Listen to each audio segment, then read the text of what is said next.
Lauren looked down at the heavy leather volume. It had beautiful gold writing on the cover. Lauren looked at the words. "The Life of a Unicorn," she read out. She opened the book. The pages were smooth and yellow with age. There was lots of writing, but also some beautiful pictures. Unicorns cantered in the sky and grazed on soft grass. "They're lovely," she said as she turned the pages. "Yes," Mrs. Fontana agreed, sighing. Lauren stopped at the next picture. There was no unicorn to be seen, just a small grey pony. "That's a young unicorn," Mrs. Fontana said, looking over her shoulder. "But it hasn't got a horn," Lauren said. "Ah, but you see, young unicorns don't have horns," Mrs. Fontana told her. "They only grow their horns and receive their magical powers when they hear some magic words on their second birthday. Then they turn into the creatures that we know as unicorns." Lauren looked at her in surprise. From the way Mrs. Fontana was talking, she made it sound as if unicorns were real. "But unicorns don't really exist, do they?" Lauren said to the old lady. "They're just made up, like fairies and dragons and trolls." "You don't think fairies, dragons and trolls exist either?" Mrs. Fontana said, raising her eyebrows. "No way!" Lauren grinned. "Why not?" Mrs. Fontana said. Looking into Mrs. Fontana's blue eyes, Lauren suddenly felt less certain. "Well, no one has ever seen them," she faltered. "Maybe that's because they don't want to be seen," Mrs. Fontana said. She looked around and then leant forward. "Shall I tell you a secret? I've seen a unicorn." Lauren stared at her in astonishment. Had Mrs. Fontana gone crazy?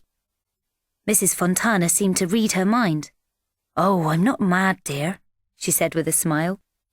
"All it needs are the magic words spoken by the right person, a handful of the secret flowers, and a unicorn, of course." Just then, there was the sound of footsteps. "Are you ready, honey?" Mrs. Foster asked. "We should be going home." Mrs. Fontana stood up briskly. Lauren felt as if she'd been jerked out of a dream. "What's that?" her mum said, seeing the book in Lauren's hands. "Oh, a book on unicorns," Lauren said, standing up. Mrs. Foster glanced at the book. She took in the soft leather binding and the pictures glowing in jewel colours. "Oh, it looks very expensive, honey. I'm afraid we can't afford it," she said. Lauren nodded. She hadn't really expected her mum to buy it for her.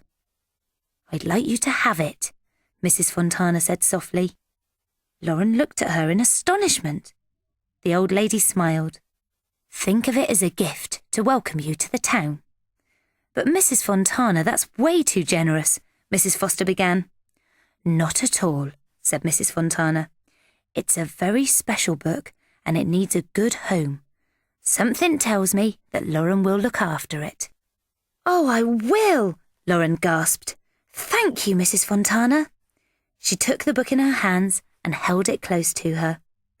The bookshop owner showed them to the door. "Do call again," she said, "and good luck at Granger's farm." "We will, and thank you so much for the welcome gift," Mrs. Foster said. The door tinkled shut behind them. Lauren was suddenly struck by a thought. How did Mrs. Fontana know that we'd moved to Granger's farm? We didn't tell her. Mrs. Foster frowned. "Didn't we?" "No," Lauren said. Her mum shrugged.